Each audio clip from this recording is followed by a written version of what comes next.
Selamat datang dan selamat bergabung di channel pendidikan yang satu ini yang khusus untuk membahas mengenai materi bahasa Indonesia di perguruan tinggi.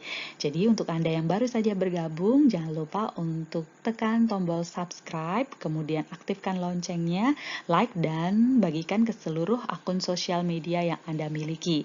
Mari dukung channel ini untuk mendapatkan wawasan terkait bahasa Indonesia di perguruan tinggi secara maksimal. Jadi dengan tekan tombol subscribe dan memberikan dukungan terhadap channel ini dan juga berkomentar yang positif, membangun, akan membuat bahasa Indonesia makin menjadi bahasa yang tidak asing di tanah airnya sendiri. Jangan lupa subscribe dan tekan loncengnya. Terima kasih. Teman-teman mahasiswa dalam perkuliahan materi bahasa Indonesia, kali ini kita akan membedah ejaan bahasa Indonesia. Materi tentang ejaan bahasa Indonesia ini penting sekali untuk ditingkatkan di perguruan tinggi terkait pemahaman dan juga aplikasinya, karena ini sangat bermanfaat ketika Anda nanti menuliskan skripsi atau karya ilmiah lainnya. Nah, Anda juga wajib memahami ejaan untuk meningkatkan rasa positivisme dan juga sikap positif terhadap penggunaan bahasa Indonesia. Jadi jangan sampai keliru ya ketika misalnya Anda menggunakan bahasa Inggris, misalnya Anda mesti membuka kamus untuk memastikan apakah penulisan atau ejaan yang ditulis terhadap penggunaan bahasa Inggris itu benar dan tidak melakukan hal tersebut kepada penggunaan bahasa Indonesia. Misalnya Anda ingin menuliskan kata laundry, Anda cek kamus dulu untuk memastikan laundry itu benar tidak tulisannya dalam bahasa Inggris. Tapi ketika Anda menggunakan bahasa Indonesia, Anda tidak cek kamus atau Anda tidak melihat KBBI, langsung saja menuliskannya tanpa tahu apakah itu adalah salah atau benar. Jadi, kalau bukan kita, siapa lagi yang memelihara bahasa Indonesia? Nah, untuk membedah ejaan bahasa Indonesia, kita mulai satu persatu dari penggunaan tanda baca, yaitu penggunaan tanda koma. Ejaan bahasa Indonesia itu sudah mengalami perubahan dan perkembangan dari masa ke masa sehingga sudah terjadi secara sempurna gitu ya, terbentuk secara sempurna hingga sampai saat ini. Nah, perlu diketahui ejaan adalah aturan pelambangan bunyi dengan huruf.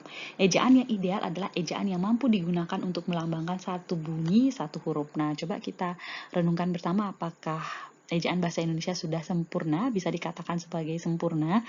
Ya belum ya, karena masih ada beberapa ejaan yang dilambangkan dengan huruf yang sama seperti itu. Contohnya adalah untuk mengungkapkan E dan E itu masih dengan E ya, walaupun berisi perubahan atau tanda-tanda yang lain seperti itu, namun akan bergerak ke arah yang sempurna. Jadi sejarahnya adalah perubahan ejaan bahasa Indonesia dari masa ke masa.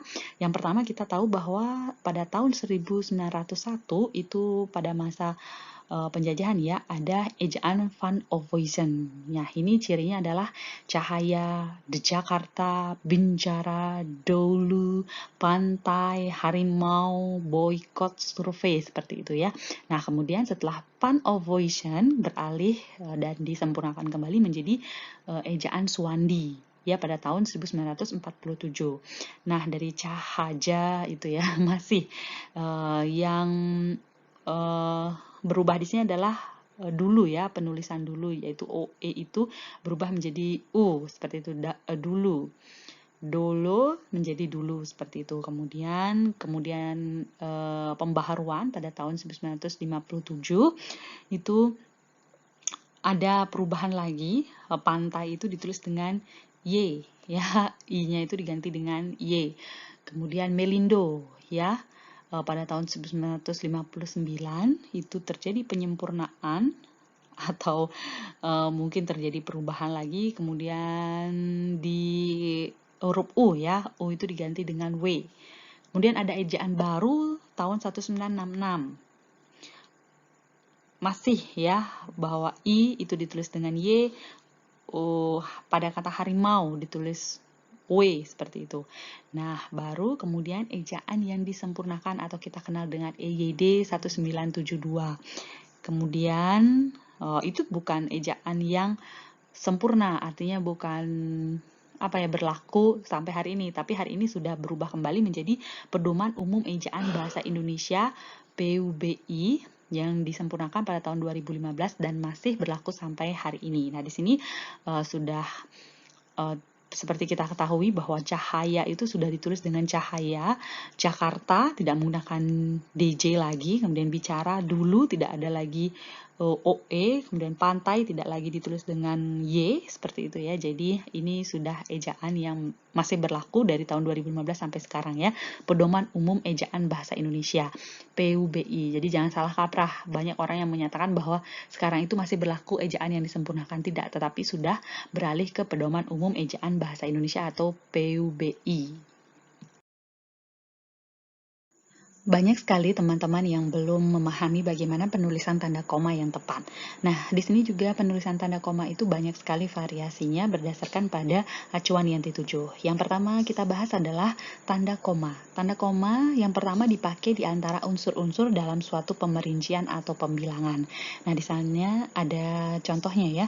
Yang pertama, telepon seluler, komputer, atau internet bukan barang asing lagi. Jadi di setiap perincian atau pembilangan itu wajib dibubuhi atau dipisahkan dengan tanda koma. Kemudian contoh yang kedua, buku, majalah, dan jurnal termasuk sumber kepustakaan. 1, 2, dan lainnya juga dipisahkan oleh tanda koma. Yang kedua adalah tanda koma dipakai sebelum angka desimal atau di antara rupiah dan sen yang dinyatakan dengan angka. Ya, di sana sudah ada 4 contoh ya. Yang pertama 12,5 meter, 27,3 kilogram. Yang C, rupiah ya, 550 rupiah. Nah, di sana rupiah itu ditulis tanpa penggunaan tanda titik. Nah, untuk khusus tanda titik nanti kita akan bahas lagi. Nah, sampai di sini paham ya bahwa penggunaan tanda koma itu terhadap pemerincian dan juga terhadap dipakai sebelum angka desimal atau di antara rupiah dan sen yang dinyatakan dengan angka. Jadi jangan sampai keliru lagi. Tanda koma dipakai di belakang kata atau ungkapan penghubung antar kalimat seperti oleh karena itu, dengan demikian, sehubungan dengan itu, dan meskipun demikian. Ingat ya, di sini adalah penghubung antar kalimat. Antar kalimat itu adalah kalimat yang satu dengan kalimat yang lainnya. Bisa lebih dari satu kalimat ya. Kalau intra kalimat itu artinya dalam satu kalimat. Misalnya, dengan demikian, hal itu dapat mendorong perkembangan industri pembiayaan dan industri lain yang terkait. Yang kedua, mahasiswa itu rajin dan pandai.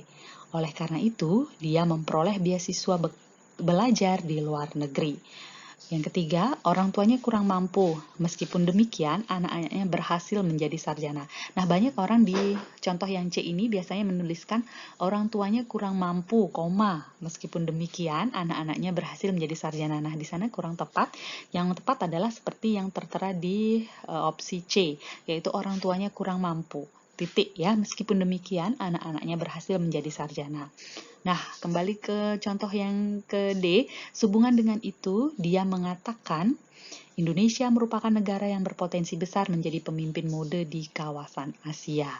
Oke, sampai di sini semoga bisa paham bagaimana penggunaan tanda koma dipakai di belakang kata atau ungkapan penghubung antar kalimat seperti oleh karena itu, dengan demikian, sehubungan dengan itu, dan meskipun demikian. Penulisan tanda koma dipakai untuk memisahkan anak kalimat yang mendahului induk kalimat. Nah, misalnya yang pertama adalah kalau diundang saya akan datang. Nah, di sini yang menjadi anak kalimat adalah kalau diundang, kemudian kalimat saya akan datang itu disebut dengan induk kalimat. Jadi untuk memisahkan antara anak kalimat dan induk kalimat itu dipisahkan dengan koma. Nah, jika misalnya dibalik contoh ini, saya akan datang kalau diundang. Ini tidak dipisahkan dengan koma. Kemudian kita beralih ke contoh kedua, karena baik hati, koma, dia mempunyai banyak teman. Begitu juga dengan opsi ke C, agar memiliki wawasan yang luas, kita harus banyak membaca buku. Nah, di sini ada catatannya, tanda koma tidak dipakai jika induk kalimat mendahului anak kalimat. Nah, seperti contoh A, B, dan C ya. Jika anak kalimat itu tidak mendahului induk kalimat, maka tidak perlu dibubuhi tanda koma. Saya akan datang kalau diundang. Dia mempunyai banyak teman karena baik hati. Dan yang opsi C, kita harus banyak membaca buku agar memiliki wawasan yang luas. Tanda koma juga dipakai sebelum kata penghubung seperti tetapi, melainkan, dan sedangkan dalam kalimat majemuk setara. Di sini ada saya berikan contoh yang pertama, yaitu saya ingin membeli kamera tetapi uang saya belum cukup. Nah, sebelum kata tetapi ini dibubuhi dengan koma. Kemudian yang kedua, ini bukan milik saya, melainkan milik ayah saya. Dia membaca cerita pendek, sedangkan adiknya melukis panorama. Jadi, tanda koma dipakai sebelum kata penghubung seperti tetapi, melainkan, sedangkan dalam kalimat majemuk setara. Penulisan tanda koma yang satu ini mungkin sudah familiar sekali untuk kita lihat dan juga kita pergunakan ya. Tapi sekali lagi jangan sampai salah. Tanda koma dipakai sebelum dan atau sesudah kata seru ya. Kata seru yang dimaksud itu adalah seperti kata oh, ya, wah, aduh, hai, dan kata yang dipakai sebagai sapaan seperti bu, dik, atau nak. Nah, misalnya, oh begitu, jadi setelah kata o, jadi diisi tanda baca koma ya. Kemudian wah diisi dengan tanda baca koma, kemudian bukan main. Nah, ini kan artinya seruan atau ungkapan bagaimana perasaan terkejut atau mengekspresikan rasa terkejut seperti itu. Hati-hati ya, jalanan licin. Nak, kapan kamu selesai kuliah? Siapa namamu, Dik?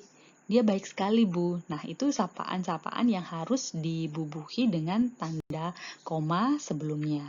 Jadi kalau misalnya kata yang dipakai aduh, oh, iya, hai, dan wah itu setelah kata diisi dengan tanda koma. Tapi kalau kata sapaan itu sebelum kata budik itu baru diisi dengan tanda koma.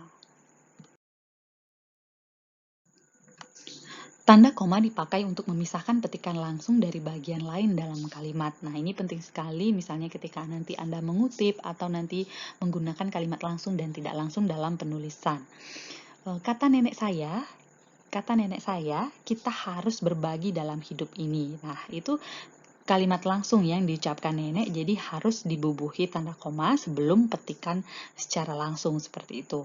Nah, yang B, kita harus berbagi dalam hidup ini, koma, kata nenek saya.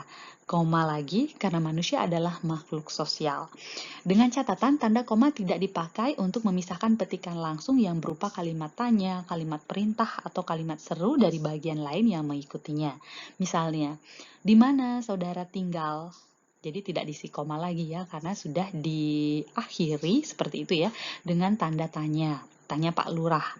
Kemudian yang ke B, masuk ke dalam kelas sekarang. Itu kan diikuti dengan tanda seru. Jadi tidak dibubuhi tanda koma. Wow, indahnya pantai ini. Nah, ini juga seruan, jadi tidak diikuti oleh tanda koma.